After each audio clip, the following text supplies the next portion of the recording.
പ്രിയ വിദ്യാർത്ഥികൾക്ക് നല്ലൊരു ദിവസം ആശംസിക്കുന്നു. മറ്റൊരു ചോദ്യത്തിലേക്ക് നമുക്ക് പോകാം.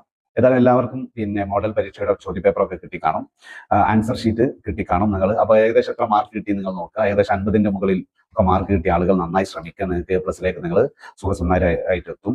60ന്റെ മുകളിൽ മാർക്ക് കിട്ടിയാൽ ഷുവറായിട്ടും നിങ്ങൾ A+ലേക്ക് എത്തും എന്നുള്ളതാണ്.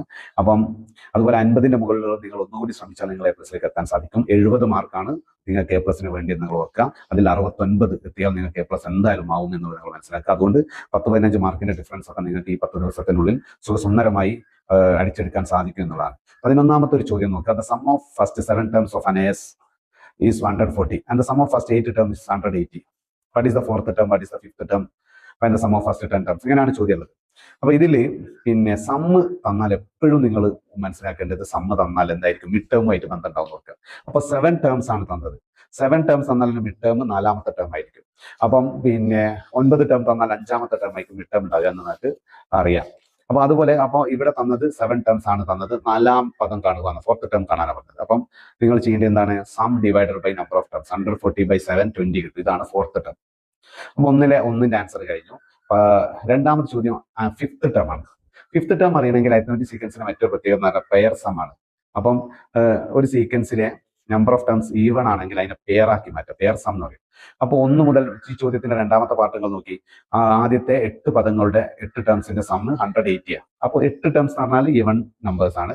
അപ്പം അതിനെ എങ്ങനെ പെയറാക്കാം? 1ാമത്തെ 8, 2ഉം 7ഉം 3ഉം 6ഉം 4ഉം 5ഉം അങ്ങനെ 8 ടേംസ് ഉള്ളതിനെ 4 പെയറാക്കാം. അപ്പൊ ഈ 4 പെയറിന്റെയും സം എന്തായിരിക്കും? ഈക്വൽ ആയിരിക്കും അർത്ഥം. അപ്പൊ ഇവിടെ 8 ടേംസിന്റെ സമ്മ് 180 എന്ന് നിങ്ങൾക്ക് തന്നാൽ 180/4 എന്ന 4 കിട്ടി. 8 ടേംസ് ഉള്ളതിന് 4 പെയറാക്കാം. അപ്പൊ ഓരോ പെയർ സം ഈക്വൽ ആയിരിക്കും. അപ്പൊ 180/4 45 ആണ് ഇതിന്റെ പെയർ സം. അപ്പം 5ാമത്തെ ടേം കാണാൻ നിങ്ങൾ എന്താണ്? x1ഉം x8ഉം 1ാം പദവും 8ാം പദവും എന്താണ്? സമ്മ് 45 ആയിരിക്കും. അപ്പൊ 2ഉം 7ഉം 45 ആണ്. 3ഉം 6ഉം 45 ആണ്. 4ഉം 5ഉം 45 ആണ്. അപ്പൊ 4ന്റെയും 5ന്റെയും സമ്മ് x4 + x5 45 ആണ്. x4 നമുക്കറിയാം. 4ാം ടേം നമ്മൾ 1ാമത്തെ ചോദ്യത്തിൽ കണ്ടിട്ടുണ്ട്. എപ്പോഴും 1 2 3 ക്വസ്റ്റ്യനിൽ കണക്ഷൻ ഉണ്ടായിട്ടാണ് പോവുക. അപ്പം 4ാമത്തെ ടേം 20. അപ്പൊ 5ാമത്തെ ടേം എത്രയായിരിക്കും?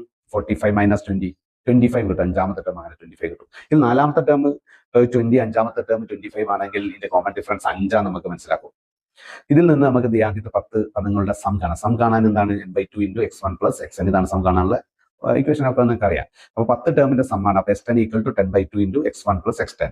അപ്പൊ 10 ടേം ഉണ്ടെങ്കിൽ അതിനെങ്ങനെ പെയറാക്കുക? 1 10 ഇതിന്റെ സം ഈക്വൽ ആയിരിക്കും. 2 9 3 8 4 7 5 6 ഇങ്ങനെ പെയർ സമ്മാക്കാം. അപ്പോൾ നിങ്ങൾ നോക്കി n/2 × x1 + xn